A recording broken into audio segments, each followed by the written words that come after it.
parah. Faisal Assegaf menyebut Pak Jokowi sebagai penghalang dari kinerja Pak Prabowo. Apalagi kalau tidak salah, Faisal Assegaf ini menyebut Pak Jokowi dengan sebutan sampah. Kok bisa? Bukannya Litbang Kompas baru saja merilis angka kepuasan kinerja Pak Prabowo di angka 81%. Kok bisa menyebut kinerja Pak Prabowo dihalang-halangi Pak Jokowi? Alasannya apa? Rakyat menyimpulkan hambatan, resistensi yang menghadang Prabowo yaitu kelompok Jokowi, para loyalisnya. Halo, saya halo.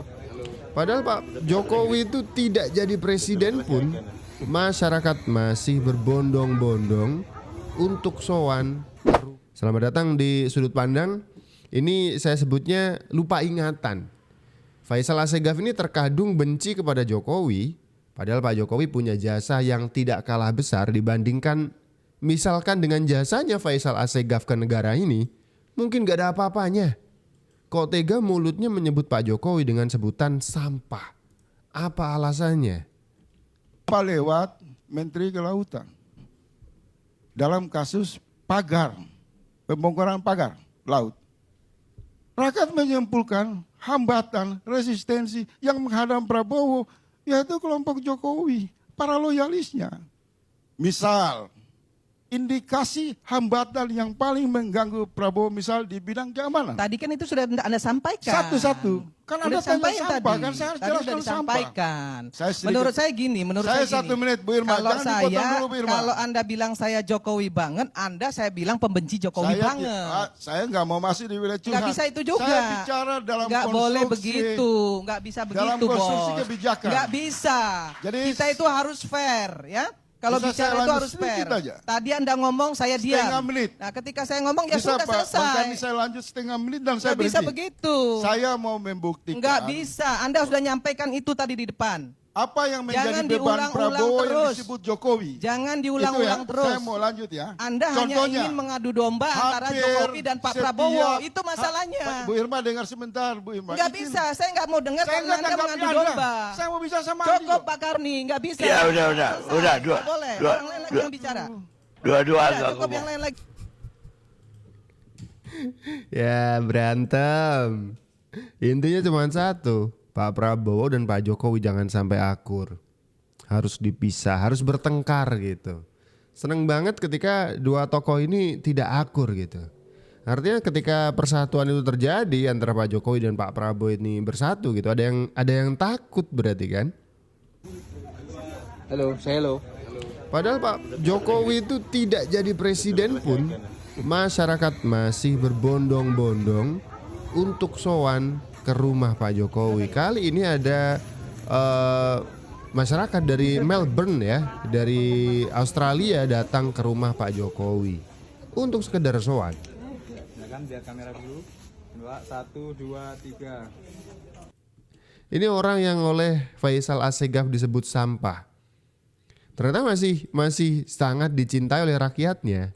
Seperti kalimat saya yang awal tadi, ini Faisal Assegaf nyerang Pak Jokowi terus bahkan melecehkan dengan menyebut sampah. Kalau misalkan ditimbang-timbang nih jasa Pak Jokowi dengan jasa Faisal Assegaf ke negara ini, Faisal Assegaf gak ada apa-apanya. Kok kayak lupa ingatan gitu, bagaimana kita berhasil dikeluarkan, dibawa dengan selamat ya kan, keluar dari jeratan COVID. Di saat negara lain itu kolaps, Indonesia kita masih bisa bertahan waktu itu.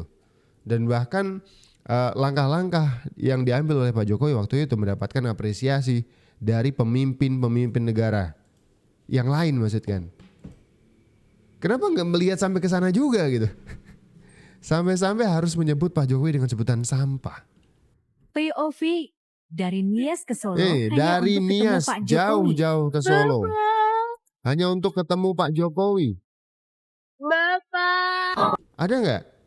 Dari deket-deket aja lah yang mau bertamu ke Faisal Assegaf sebanyak ini. Dan trailer dulu mulai gugup.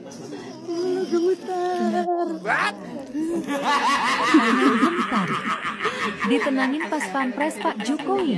Gak usah nervous. Giliran masuk buat foto.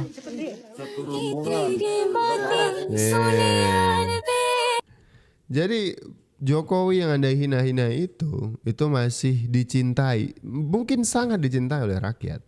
Hebatnya Jokowi adalah hebatnya PDIP. 2 periode harus diakui.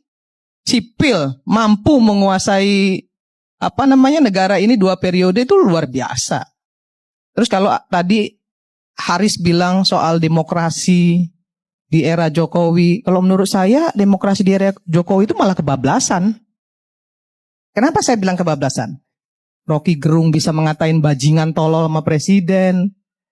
Kemudian Faisal Assegaf bisa ngomongin presiden macem-macem. Ferry Amsari bisa bikin dirty provokator. Kemudian kalau dipidana zaman Soeharto lebih parah lagi. Zaman SBY teman saya Ferry Juliantono juga di penjara. Nggak usah terlalu cengeng juga lah jadi aktivis. Harus diingat juga bahwa Prabowo menang tuh karena dia belajar dari Jokowi. Prabowo menang tuh karena didukung Jokowi. Kalau nggak didukung Jokowi nggak menang. Itu diakui sendiri oleh Pak Prabowo. Tapi bukan berarti kemudian Pak Prabowo itu jadi bonekanya Pak Jokowi. Jangan dihina lah Pak Prabowo. Sampai gedek-gedek ya. Ini orang kenapa nggak punya materi lain selain Jokowi? Jadi Mas Suryani apa gedek-gedek? Kamu tuh nggak punya bahasan lain ya? Misalkan ngobrol sama temen di warung kopi itu gimana selain Jokowi gitu? Punya nggak? Ketika mic dipegang ngomong ada Jokowinya pasti. Kenapa gitu? Seakan-akan lupa. Selama 2 periode 10 tahun dari 2014 Pak Jokowi itu punya legacy juga gitu. Yang paling kita bisa ingat dan harusnya kalau kita waras gitu ya, kita harusnya berterima kasih kepada Pak Jokowi adalah kita itu diselamatkan, negara ini diselamatkan dari COVID. Di saat negara lain kolaps, di saat negara lain sulit waktu itu. Kondisinya sangat-sangat sulit. Tidak ada kepala negara waktu itu yang bilang saya mampu, enggak ada.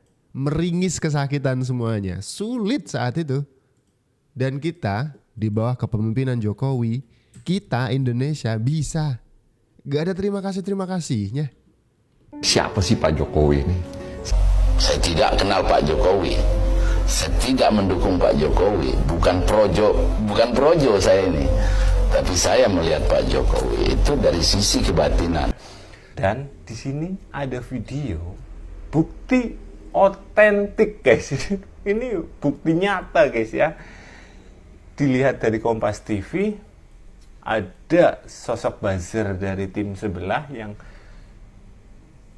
bilang meminta bukti mana yang katanya Mbah Mun mencium tangan Mulyono ya guys ya. Nah di sini lihat guys, tangannya Mbah Mun, siap tangannya lihat tuh, dicium guys, subhanallah ya guys ya. Itulah saya bingung guys ini di sini ya, dan memberikan sorban. Ini video udah lama guys. Ada yang tahu bisa menjelaskan kenapa seorang ulama yang kewaliannya tinggi bisa sampai mencium tangan Pak D. Jokowi? Berarti Pak D. Jokowi derajatnya benar-benar mulia guys. Buktinya saja banyak orang yang menghina, menyebarkan hoak, sampai yang tadi dibentuk tim. Beliau tidak menanggapi sedikit pun guys ya. Tidak punya rasa sakit sedikit pun, tidak ada. Yang ada yang punya rasa sakit itu adalah masyarakat.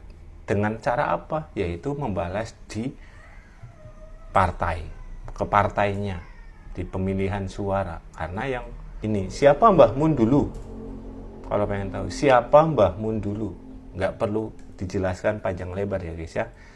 Bisa sedekat itu dengan Pak D. Jokowi. Tuh, subhanallah, sosok kiai sekaligus wali. Hormat datang Pak Jokowi. Tidak ada orang, bukan sembarangan orang yang bisa dihormati oleh Mbah Mun ya guys ya. Dikasih makan guys tuh. Ini pembuktian, bukan pembuktian sih, pengakuan dari masyarakat dan rakyat bagaimana mereka sangat menaruh hormat dan mencintai sosok seorang Joko Widodo.